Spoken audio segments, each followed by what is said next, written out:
mabiyaya na gabi sa bawat isa sa atin sa gitna ng masungit na panahon dahil sa bagyo, maulan at mabaha. Sa awa at biyaya ng Panginoon, tayo po ay makapagpatuloy sa kanyang gawaing prayer meeting ngayong gabi. Kaya tayo po ay patuloy na maglaan ng atin pong sarili para po sa gawain ng ating Panginoon. Tayo po ay manalangin. Diyos ng dakila, makapangyarihan sa lahat, nagpapasalamat kami, nagpupuri sapagkat Ikaw po ang aming Diyos na pinagkakatiwalaan, dakila at makapangyarihan sa lahat. Lalo na sa pagkakataong ito na mayroon pong mga pagbaha, pag-ulan, na maring aming ibang mga kapatiran ay naapektuhan. Ngunit dalangin po namin ang iyo pong pangunguna, pagsama sa amin sa gawaing ito. Ganon din ang pag-iingat mo sa bawat isa sa amin, maging sa amin pong buong programa. Ikaw, Panginoon, amin pong nais mabigyan ng kaluguran sa pagkakataong ito, mapuri at maluwalhati. Nakakatiwala namin sa iyo ang amin pong buong gawain at ang bawat isa sa amin. Itong aming panalangin sa pangalan ni Kristo Jesus na aming Diyos at tagapagligtas at sa kapangyarihan at gabay ng banal na Espiritu. Amen. Okay, sa atin pong pag-aaral ng salita ng Panginoon ngayong gabi, ang atin pong pagtalakay ay may pamagat, contentment o pagiging kontento. Ang atin pong talata makita sa sulat ni Apostol Pablo sa unang Timoteo kabanatang 6, mga talatang 6 hanggang 10 at talatang 17 hanggang 19. Sa atin pong pagsimula, ang kahulugan po ng salitang pagkakontento or contentment ay kalagayan na panloob ng pagkakaroon ng kasiyahan o katiwasayan. Ang ugat na salita sa Grego ay kontento, arkeo, suggests the idea of sufficiency, yung kasapatan, that something is enough. Kaya ayon po sa isang commentator kay Duan Litvin, that inner God-given sufficiency which does not depend on material circumstances. Yun po ang contentment, panloob na kaloob ng Diyos na kasapatan, hindi nakadepende sa material na circumstansya. Sa atin po nga passage, pinaresenta ni Apostol Pablo ang kahalagahan ng contentment sa pagpapakita kung paano ito nakabuhol sa apat na bahagi ng buhay. So una po nandyan ang godliness, pagiging makadiyos, possession, pag-aari o ari-arian, riches, kayamanan at karakter, katangian. Dito po nauugnay ang contentment na atin pong tatalakayin ngayong gabi. Kaya una po dito, contentment in godliness. Ang pagiging kontento at pagiging makadiyos. Sa talatang 6 po ay sinasabi dito, ngunit ang pagiging makadiyos na may kapanatagan o may contentment, ito ay ang pagkakaroon ng malaking pakinabang. Sa talatang 5 ay pinakilala ni Apostol Pablo ang mga bulaang tagapagturo na naniniwala na ang kasaganaan material ay gantimpala sa pagiging makadiyos. Ang ibig po sabihin, kapag ikaw ay masagana sa material na bagay o kapag ikaw ay mayaman, nangangahulugan, ikaw ay makadiyos. So kung makadiyos ka ay mayaman ka o marami kang mga ari-arian, mga bagay material. Yon po ang itinuturo nila. Kaya kung mahirap ka, ay hindi ka makadiyos. Kaya ang sabi po dito ni Apostol Pablo kay Timoteo, binigyan siya ng babala, layuan mo ang mga taong tulad nito. Sa talatang 6, ang pagiging makadiyos mismo ay pagpapala sa sarili. lalo na kung dagdagan ng may pagkontento. So, ang pagiging makadiyos ay hindi nangangahulugan na mayaman ka o sagana ka sa material na mga bagay. Kasi ang pagiging makadiyos mismo ay pagpapala, malaking pagpapala sa isang Kristiyano na mayroon kang buhay na makadiyos. At lalong-lalo na kung dagdagan pa, mayroon kang pagkakontento sa buhay, ay napakalaking pagpapala sa isang mananampalataya ang ganitong kalalagayan sa harapan ng Panginoon. Ito ay magkaroon ng malaking pakinabang.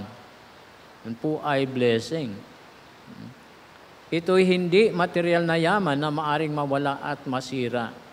Ang pagiging makadiyos at ang pagkakaroon ng pagkakontento, hindi ito material na yaman. Na ang material na yaman ay maaring mawala, maaring masira.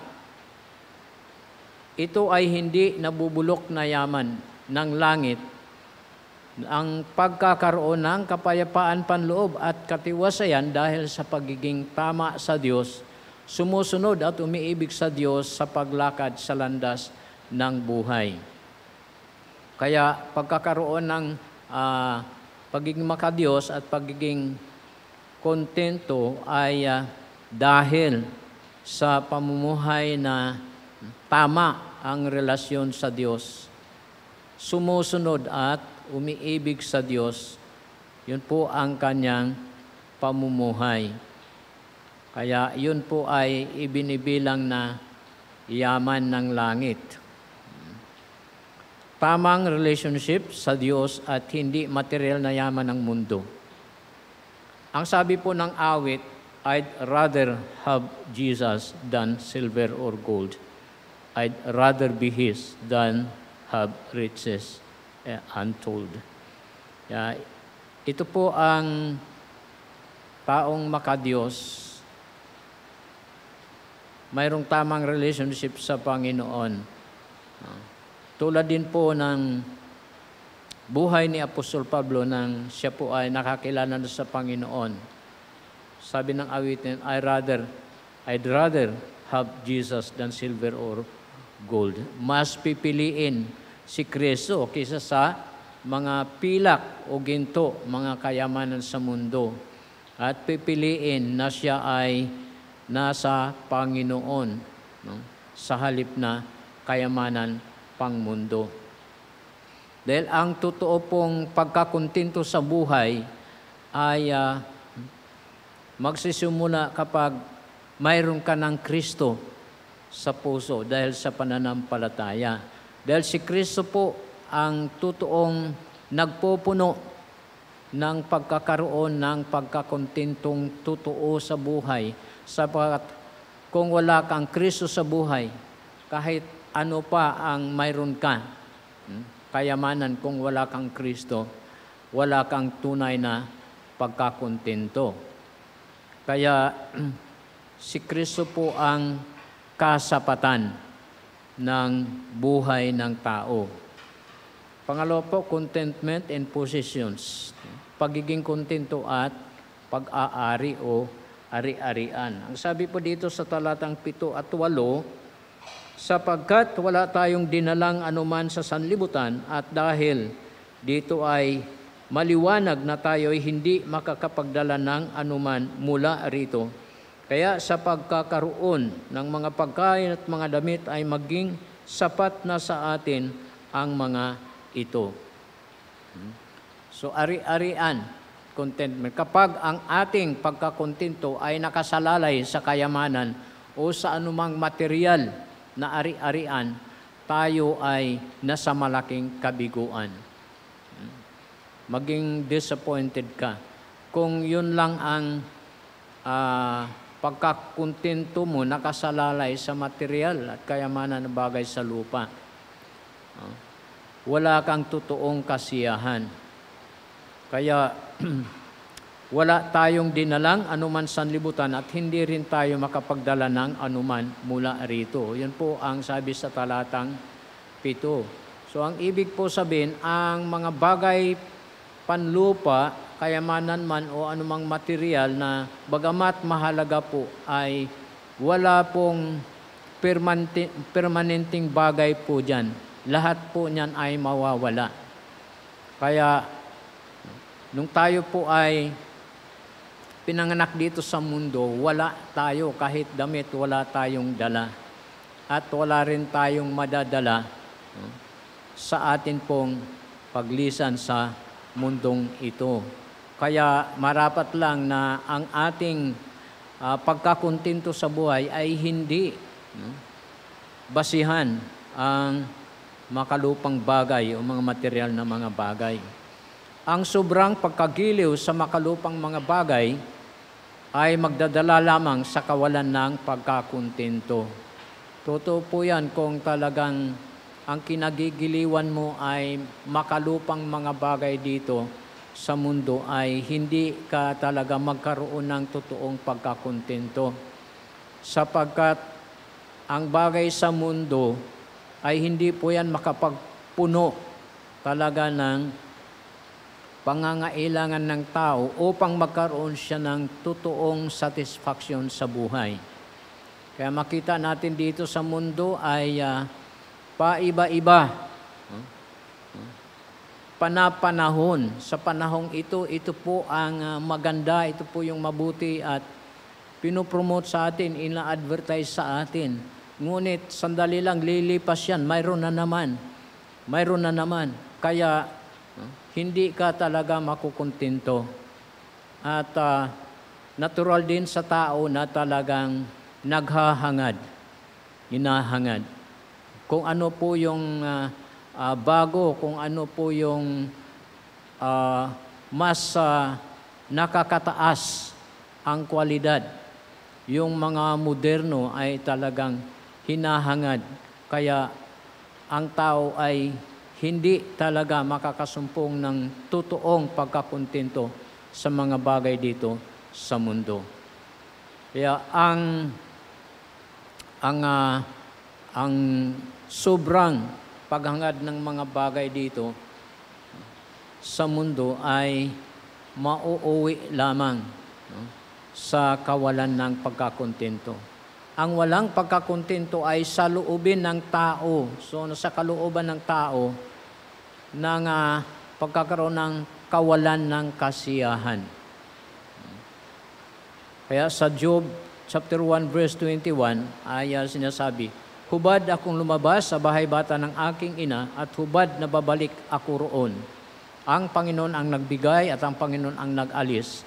Purihin ang pangalan ng Panginoon.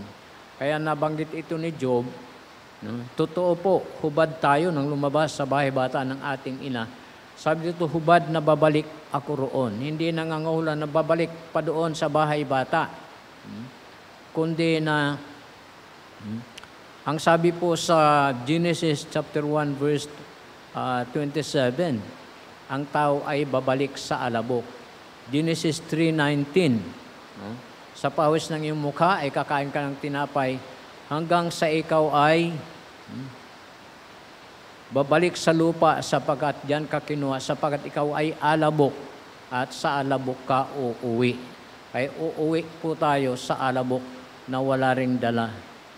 Although na makikita po natin sa tao kapag namatay na at ililibing na, ay isinusuot yung pinakamaganda, pinakamagaling na kasuotan sa kanya. Kung minsan may pabaon pa, kung ano yung mga kinahihiligan niya, ay ipinababaon pa.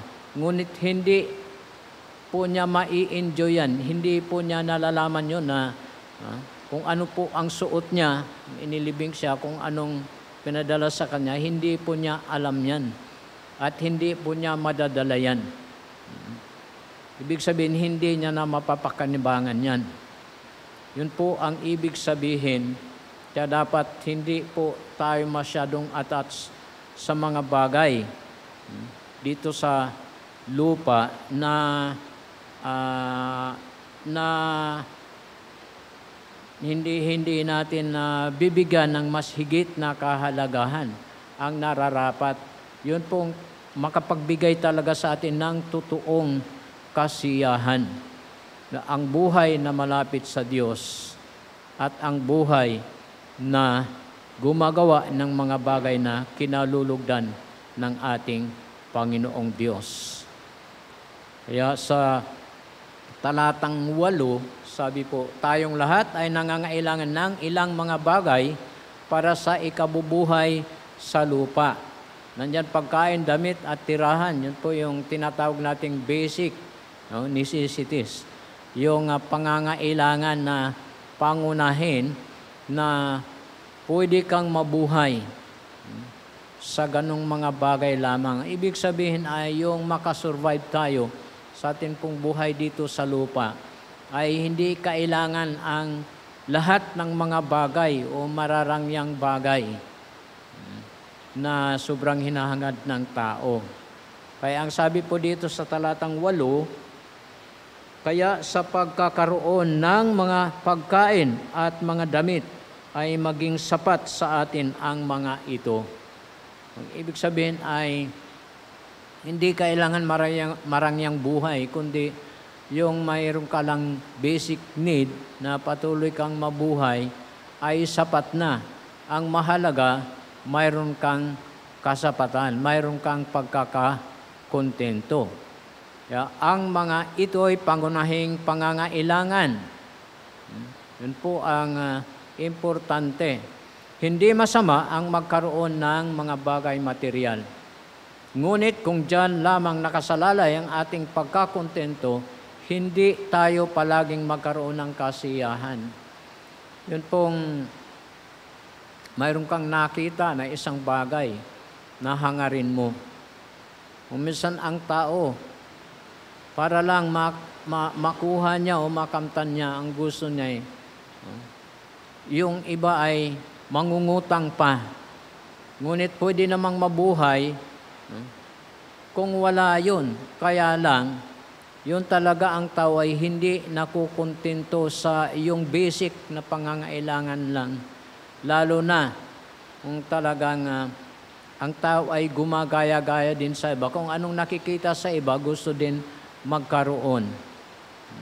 Yun po ang nangyayari na kapag mayroong nagustuhan at hindi pa nakakamtan ay nawalan ng pagkakakontento sa buhay. Ngunit hindi po palagi magkakaroon ng talagang tunay na kasiyahan sa buhay. Kaya huwag po natin ibatay ang ating pagkakontento sa mga pag-aari bagkus kay Heso Kristo. So ang ating pagkakontento ay dapat nakabatay sa ating Panginoon Kristo. Ang pinaka-importante sa lahat ay maroon kang Kristo sa buhay. At ipinamumuhay mo si Kristo. Ipinamumuhay mo ang buhay na makadiyos. Maayos ang iyong relasyon sa Diyos. Yun po ang importante sa tao, lalo na sa atin na mga mananampalataya. Sa pangatlo po, contentment and riches. Pagiging kontento at kayamanan. Sa talatang 9 at 10, ay sabi po dito, subalit sila na nagnanais na maging mayaman ay nahuhulog sa tukso at sa bitag at sa mga hangaring mangmang na magpaminsala na siyang naglulublob sa mga tao patungo sa pagkawasak at pagkapahamak. Talatang 10, sapagkat ang pag-ibig sa salapi ay ang ugat ng lahat ng mga kasamaan, na sa paghahangad nito ay nailigaw ang ilan palayo sa pananampalataya at tinuhog nila ng maraming pagdadalamhati ang kanilang sarili. Ito po ang kayamanan, lalo na ang salapi. May mga taong nakukontento sa mga pangunahing mga bagay lamang. Yun po yung nabanggit natin. Yun po mga basic need. Una, pagkain, damit, tirahan, at iba pa na pangangailangan. pwede nang magkaroon ng pagkakontento ang tao. No? Pagkain, damit, tirahan. Kaya sa talatang 8 ay sapat na. Ngunit mayroon ding naghahangad talaga ng kayamanan sa talatang 9. Ang mga taong ito ay naaakit ng pain ng salapi. So marami ang naaakit sa salapi. Sila ay nahuhulog sa tukso at sa silo o bitag ng mangmang na hangarin na magpapahamak sa kanila. Kaya marami ang napapahamak dahil sa sobrang paghangad ng salapi. Ang paghangad sa kayamanan ay may sapat na lakas upang hatakin ang tao sa paglayo sa pananampalataya. Kaya makita po natin dito sa talatang 9. Yun po ang masaklap sa tao na kahit kung minsan Kristiyano ay ganun din ang nangyayari, nahahatak pa rin. Palayo sa pananampalataya dahil sa salapi. Ang salapi sa sarili ay hindi masama, kundi ang ating attitude tungkol sa salapi. Kaya dito po sa mundo talaga ang pera ay makapangyarihan. Kayang bilhin, hindi lang mga bagay. Kahit tao, minsan kahit Kristiyano ay natatangay dahil sa salapi. Nabibili ng salapi. Ito po yung masaklap. No? Ang salapi ay hindi mabuti, hindi masama. Ang salapi o pera tinatawag na amoral. Walang moral, walang immoral. Yun po ang pera. Ngunit ang pag-ibig sa salapi ay ugat ng lahat ng mga kasamaan at nagdadala sa kapahamakan. Yun po ang problema kung ang puso ng tao ay nasa salapi na, wala na sa Panginoon. Kaya totoo po na ang pera ay malaki ang nagagawa, ngunit kung hindi po sa tama, yun po ang problema. Ang pera, pwede mong gamitin sa mabuti. Pwede mong gamitin sa paggawa ng mabuti sa kapwa at sa Panginoon. Ngunit ang pera ay magagamit din sa kasamaan at marami pong tao ang napapasama dahil sa pera. Kung minsan ang tao, kahit alam niya kung ano ang tama at mali, ngunit dahil sa pera ay minsan pipiliin pa niya ang mali. Kung minsan nasa tama na siya, ngunit kapag nasilaw sa pera, ay babaligtad siya. Doon siya kakampi sa mali. Ganun po makapangyarihan ang salapi. Lalo na kung ang puso ng tao ay talagang umiibig na sa salapi, nagiging ugat ng lahat ng mga kasamaan at nagdadala sa kapahamakan. Kaya sa atin pong mga mananampalataya, dapat maging maingat po tayo sa atin pong pagtingin sa pera at paggamit ng pera dahil pwede rin po tayo makurap kung tayo po ay hindi maging maingat. Ang pera po ay, sabi, hindi masama, ngunit ang pag-ibig sa pera ay ugat ng lahat ng kasamaan. Kung ang tao ang nagmamay-ari sa pera, walang masama. Ngunit kung ang pera o salapi ang nagmamay-ari sa tao, yun po ang masama. Minsan, nagko-compromise ang tao kahit Kristiyano kung minsan dahil sa pera at yun po ay masama na. Paano ang mga dating mayaman na? Ang sabi po dito sa talatang 17, sabi po ng talata, pag tagubilinan mo ang mayayaman, sa kapanahonang ito na huwag silang maging mapagmataas, ni umasa sa kayamanang walang katiyakan, kundi sa Diyos na buhay, na siyang masaganang nagkakaloob sa atin ng lahat ng mga bagay upang ating matamasa. Ito po yung tagubilin ni Apostol Pablo. Sa mga dati ng mayaman, sabi dito, huwag magmataas. Huwag ilagay ang pag-asa sa kayamanang walang katiyakan. No? Kaya ang pangaral ng ating Panginoon Kristo sa Matthew chapter 6, huwag mag-ipon ng kayamanan sa lupa na nandyan ang mga tanga, nandyan ang kalawang, at nandyan ang magnanakaw. Dahil maaring masira at maaaring mawala. Kaya huwag ilagay ang pag-asa sa kayamanang walang katiyakan, kundi ilagay ang pag-asa sa buhay na Diyos na nagkakaloob ng sagana para sa tunay na kasiyahan ng buhay. Ito po ang mabuti at importanteng kaloob ay yung galing sa itaas, galing sa ating Diyos, yung kaloob ng Diyos.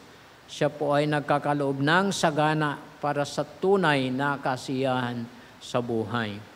Ang sabi po sa Romans 8:32, ito po yung pinakadakilang kaloob ng Diyos sa tao. Sa 32, sabi po dito, siya na hindi ipinagkait ang kanyang sariling anak, kundi ipinagkaloob niya alang-alang sa ating lahat. Sino po ang ating Diyos? Hindi niya ipinagkaloob, hindi niya ipinagdamot ang kanyang sariling anak, ang ating Panginoon Kristo. Ibinigay niya sa sangkatauhan. Ito po ang pinakadakilang kaloob o bigay ng ating Diyos sa atin, ang ating manunubos, ang ating tagapagligtas, ang ating Panginoong Hesukristo. Kaya ang sabi po niya dito, kundi ipinagkaloob niya alang-alang sa ating lahat. Kaya ang manunubos, tagapagligtas na si Kristo ay ipinagkaloob para sa lahat ng tao. Hindi sa ilang mga pili lang na gusto ng Diyos, kundi para sa lahat, sabi dito. Kaya lang, ang tutugon sa pananampalataya na may pagsisisi at paghingi ng patawad, pagkila ng kasalanan, yun lamang po ang magtamo ng biyaya at kaligtasan sa pamamagitan ng ating Panginoong Hesukristo. Ngunit ito po ay para sa lahat ng tao. Ito po ang pinakadakilang kaloob, pinakamahalagang kaloob po sa atin na mga tao. Kaya unang-una dapat magkaroon ka ng Kristo sa buhay. Kailangan makilala mo siya ng totoo ayon po sa kapahayagan, pagpapakilala ng banal na kasulatan, ang Biblia, upang siya po ay iyong sampalatayanan. Sampalatayanan ang kanyang ginawa sa krus ng Kalbaryo. Siya na Diyos ay nagpakatao, at sa kanyang pagpakatao ay hindi siya nagkasala ni minsan, kaya siya ang alay, handog, o kordero ng Diyos na nag-aalis ng kasalanan ng sangkatauhan. Kaya dapat una ay matanggap mo ang dakilang kaloob ng Diyos at ang ibang mga bagay, sabi nga ay idadagdag niya, lalo na yung mga bagay na kailangan tayong makasurvive sa ating buhay dito sa lupa habang tinutupad natin ang layunin o purpose ng Diyos dito sa lupa habang pinapayagan tayo na mabuhay. Kaya ang ating pag-asa ay sa buhay na Diyos na nagbibigay sa atin ng masaganang kaloob para sa ating pagkaroon ng tunay na kasiyahan sa buhay. Sa pang-apat po, contentment and character. Pagiging kontento at katangian. Sa talatang 18 and 19, ang sabi po ng mga talata dito sa 1 Timothy chapter 6, 18 and 19. Talatang 18, na sila ay gumagawa ng mabuti, na sila ay sumasagana sa mabubuting gawa, na handang magbigay sa kusang loob, nagbabahagi sa iba, upang maglaan sila ng kanilang sarili ng mabuting saligan para sa hinaharap, nang sa gayon ay makapanangan sila sa buhay na walang hanggan. Ito po ang attitude o katangian sa isa pong kontentong tao o may pagkakontento, lalo na mananampalataya, na sinasabi po dito ay sumagana sa mabuting gawa. Okay. So ang mga pinagpala ng Diyos sa material na mga bagay ay may pagkakataon na ipakita ang tamang pag-uugali sa pamamagitan ng kung paano pamahalaan ang pera o kayamanan. So ito po ay pagkakataon.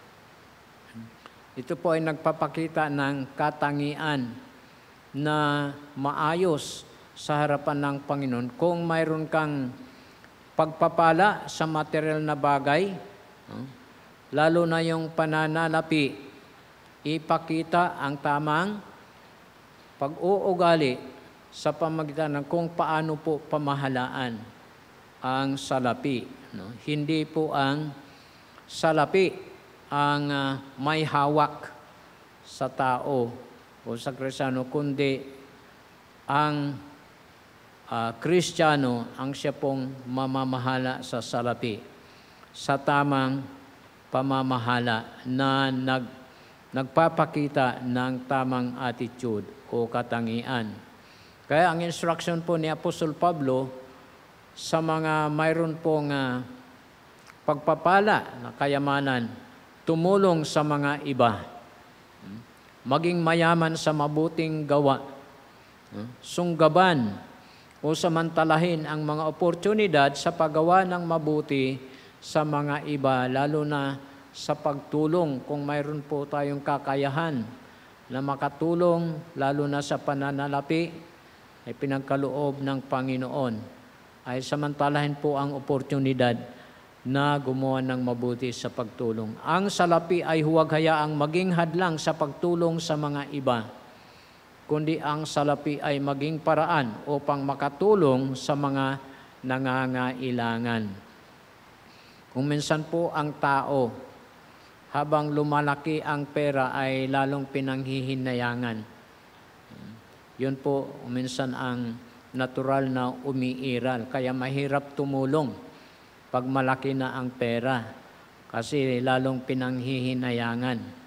Ngunit hindi po yan ang tamang attitude na ninanais ng Panginoon po sa atin. Ayon po sa instruction ni Apostol Pablo, huwag po hayaan na maging hadlang sa pagtulong ang salapi, kundi ang salapi ay maging paraan upang makatulong sa mga nangangailangan.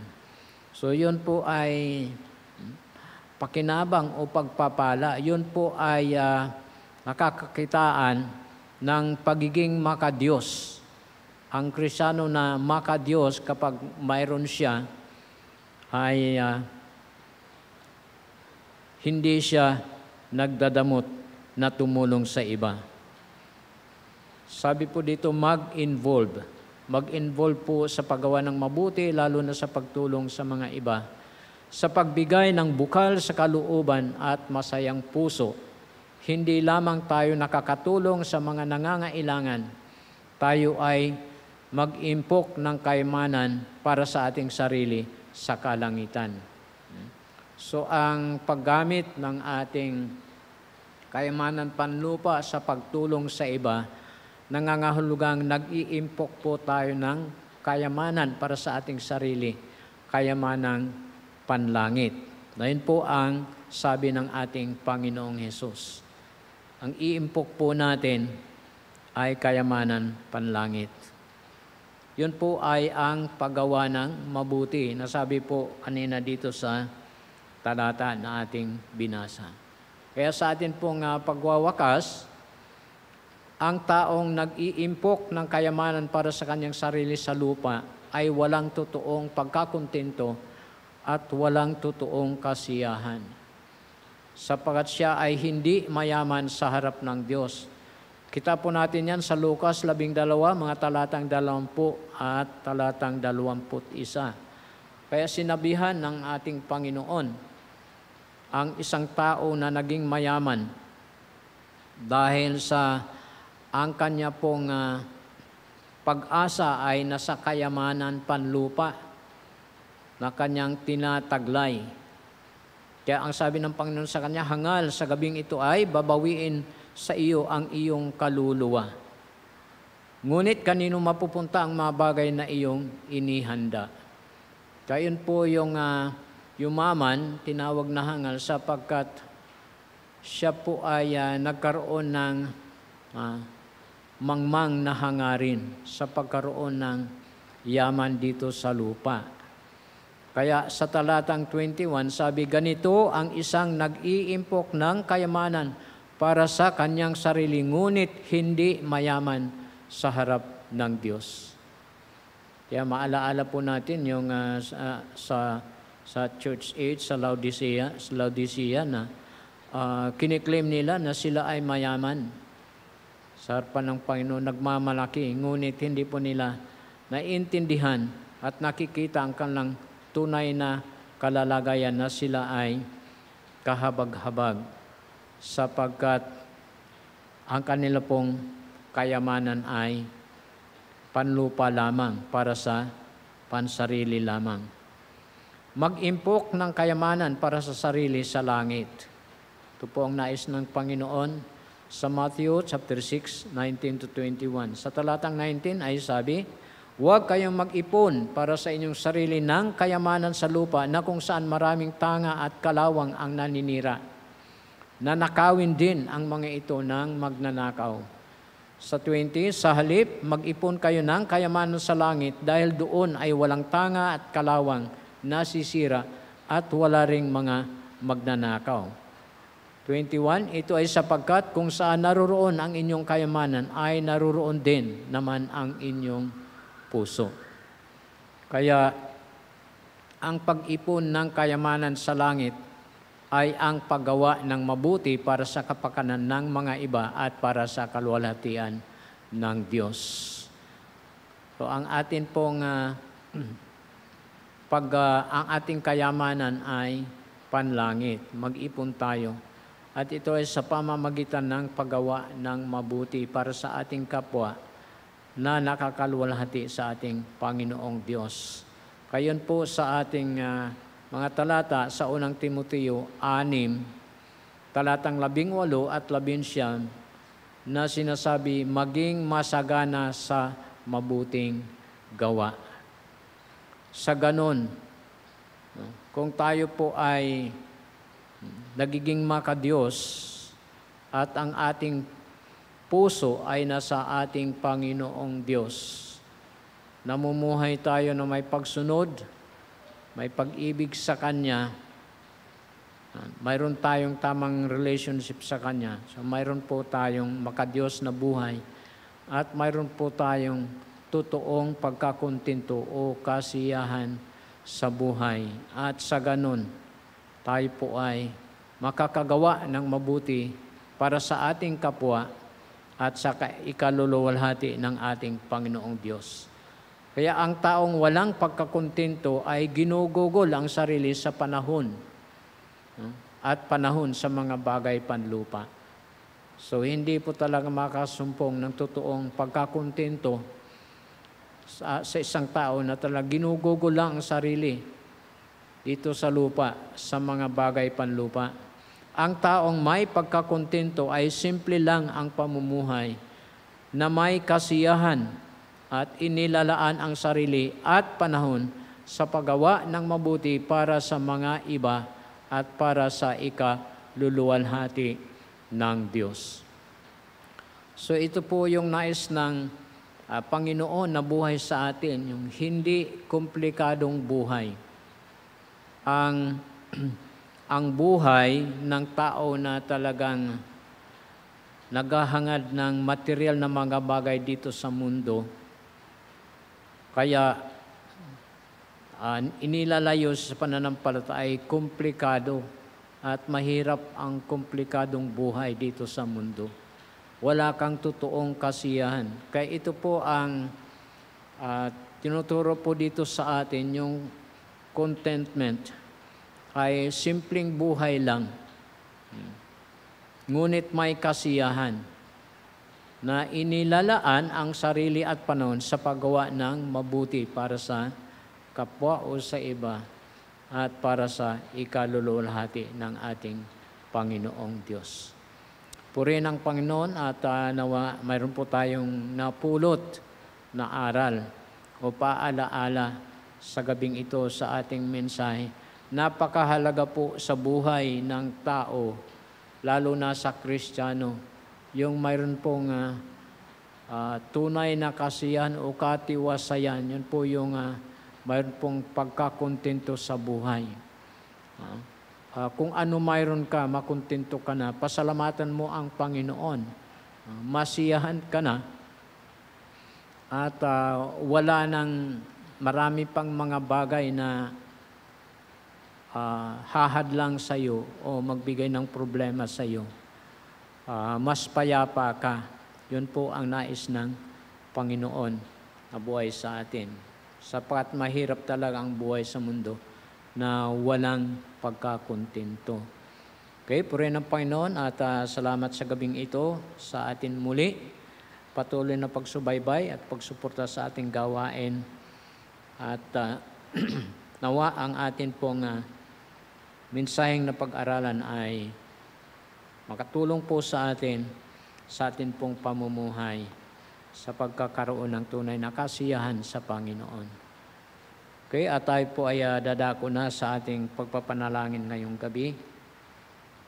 Sa ganito pong panahon ay talagang kailangan ng atin pong mga panalangin. Marami pong mga tao sa ngayon ang naapektuhan ng bagyo, ng baha dahil sa matinding pag-ulan. Tayo manalangin. Papasalamat kami, O Diyos, sapagkat nandyan ka, aming Diyos na tunay at buhay at dakila. Bukas ang iyong trono ng biyaya dahil kay Kristo na aming tagapamagitan. Salamat sa pagkakataon ngayong gabi na kami po ay makapanalangin, lalong-lalo na, O Diyos, sa aming mga kalalagayan.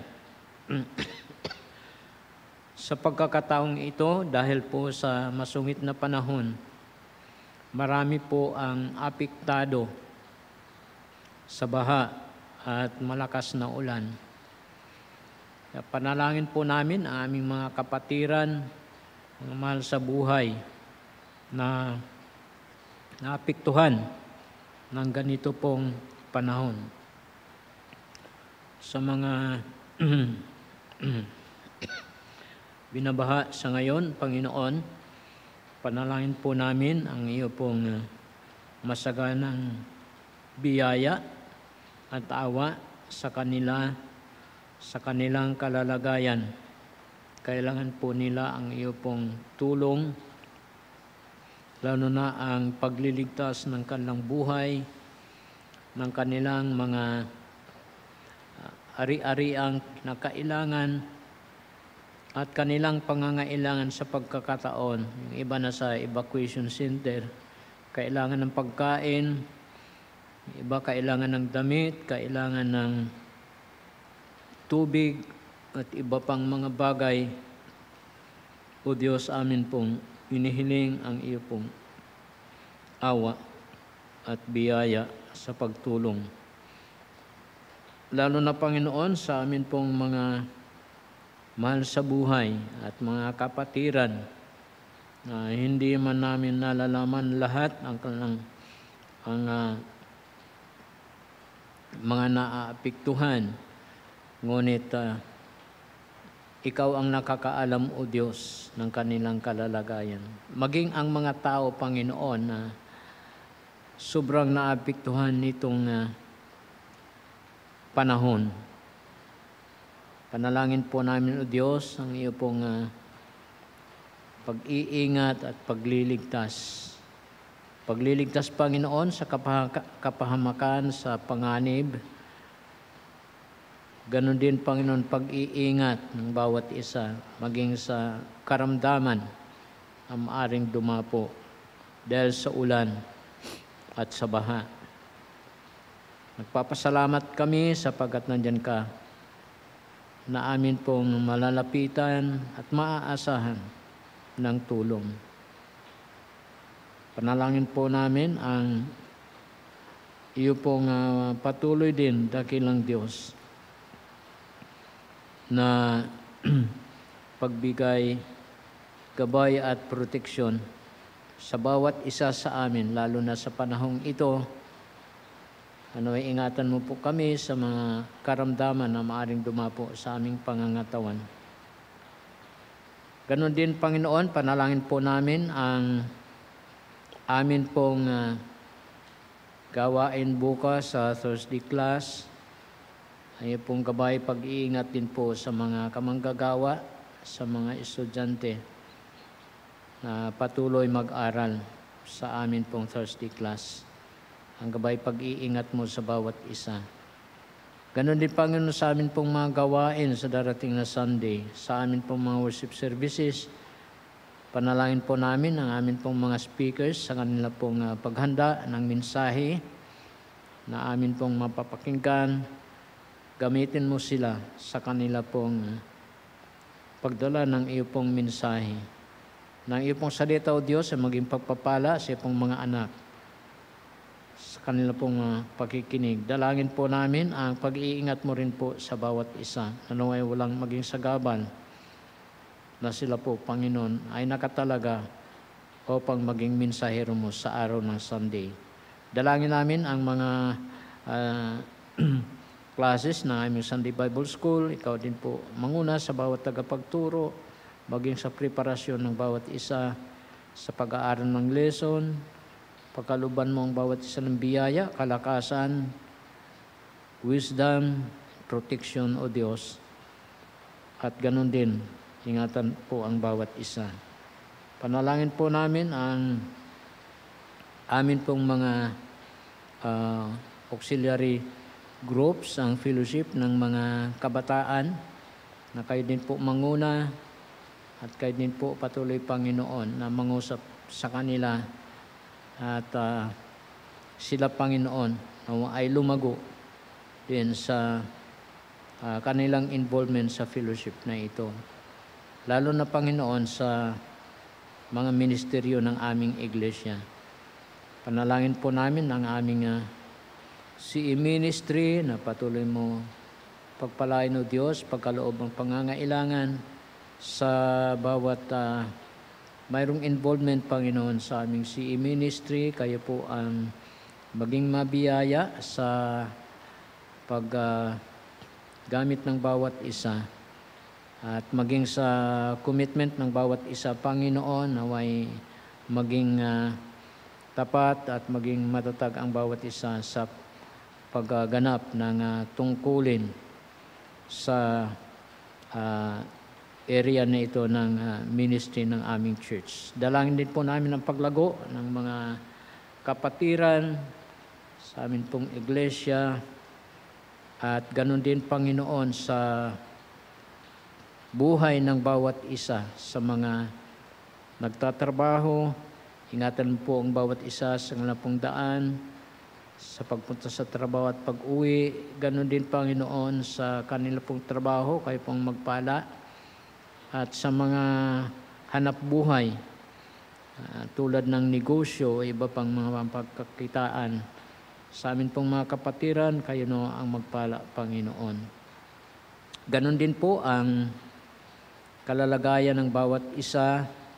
Kayo pong mag-ingat sa araw-araw sa mga kapatiran po namin na nakakaranas po ng mga karamdaman o mayroong mahal sa buhay na nakakaranas ng karamdaman, nagpapagamot, nagpapadoktor. Dalangin po namin ang grasya mo, Panginoon, sa pagsuporta sa pangangailangan ng bawat isa, lalo na ang kalalagayan ng pangangatawan karamdaman kayo nawa, Panginoon, siyang mag-intervene, kumilos at gumawa sa pagpapagamot, lalo na sa ikagagaling ng bawat mayroong karamdamang kapatiran namin. Dalangin din po namin o Diyos, ang amin po mga senior citizen, patuloy kayo po maging mabiyaya sa pagkaloob ng kaluwagan, ng pakiramdam, katiwasayan at kapayapaan sa isipan at puso. Lalo na ang proteksyon mo sa araw-araw na kilos, ang gabay patnubay mo dakilang Diyos, at pagkalooban mo ng kapayapaan at ganoon din ang kagalakan sa patuloy, Panginoon, na pagtitiwala sa iyo. Salamat sa patuloy mo, Panginoon, na provision din po ng aming mga pangangailangan sa araw-araw, pangangailangan ng aming estudyante. Salamat sa iyo pong pag-provide at patuloy, Panginoon, na pag-provide ng pangangailangan, lalo na sa pagharap na muli sa panibagong pasukan ng aming mga estudyante sa taong ito. Ganon din ang pag-iingat sa bawat isa. Dalangin din po namin, dakilang Diyos, maging amin pong mga Bible schools sa Lubao, sa Quezon, Bible schools sa Visayas, sa Mindanao, dito sa Luzon. Ang patuloy, Panginoon, na pag-train ng mga estudyante sa Bible school, na nawa kanila pong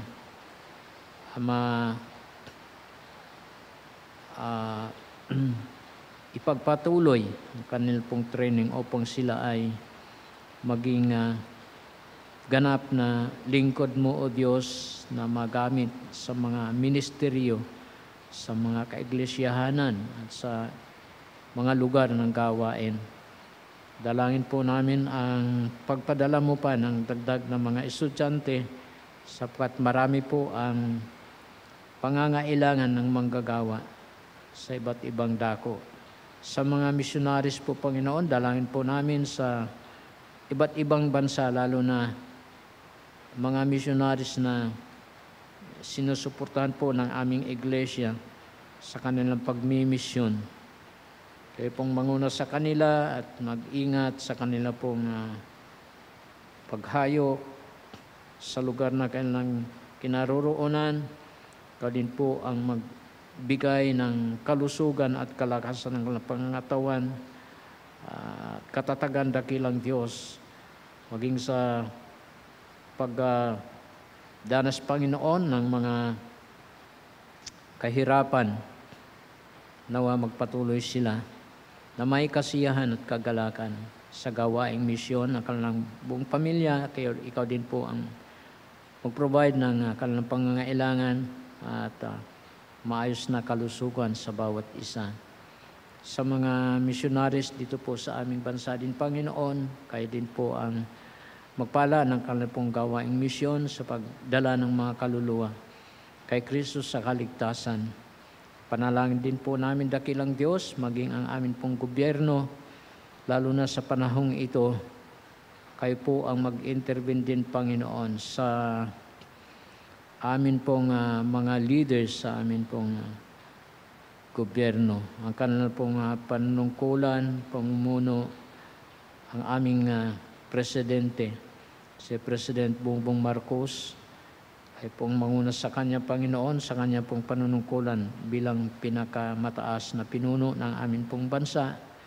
Pakaloob mo pong gabay at karunungan sa kanya pong mga plano, sa kanya pong mga mithiin para sa kapakanan ng aming pumansa, sa ikauunlad at ikatutulong sa pamumuhay ng sambayanang Pilipino, lalo na sa pagharap sa ganitong sitwasyon ng pagtaas ng mga bilihin, at ganon din, Panginoon, sa mga plano at programa sa agrikultura, na ito ay makatulong, Panginoon, para sa pagkakaroon ng kaluwagan ng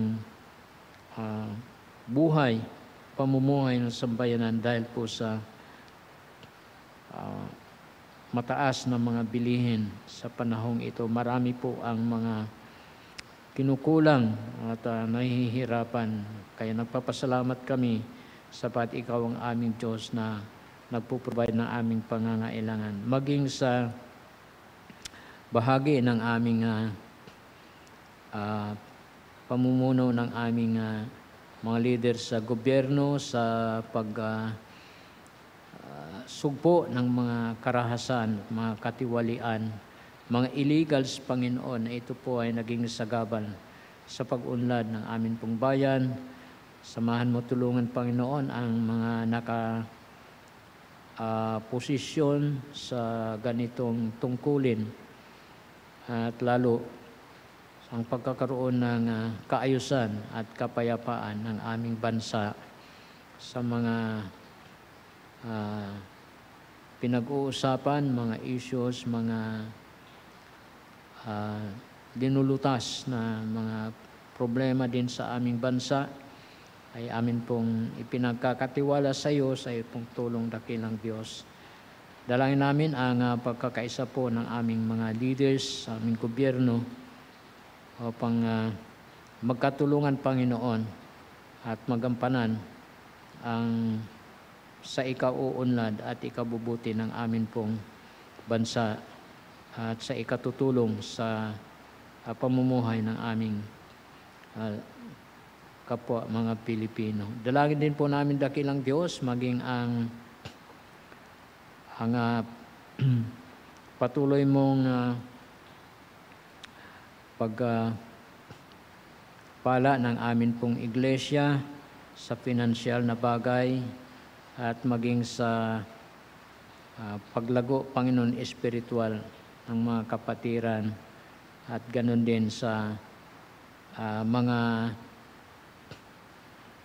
katotohanan na itinuturo sa aming iglesia. Ingatan mo po ang bawat membro ng aming iglesia na maging matatag at matibay na hindi po maililigaw ng anumang katuruan sa labas sapagkat marami po sa panahong ito ang mga sources ng mga pagtuturo na hindi po lahat ay tugma sa aral ng katotohanan ng iyong pong salita sa Biblia. Kaya sa pagpapatuloy sa mga oras na ito, Panginoon, na susunod pang mga oras, hiling namin ang patuloy pag-iingat sa bawat isa po sa amin, lalo na sa pagpapatuloy pa ng ganito pong masungit na panahon.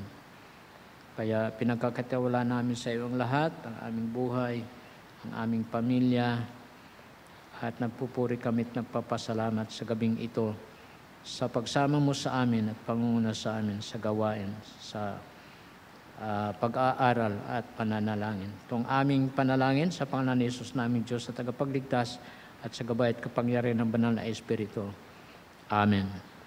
Okay, maraming salamat at magandang gabi muli sa bawat isa sa atin.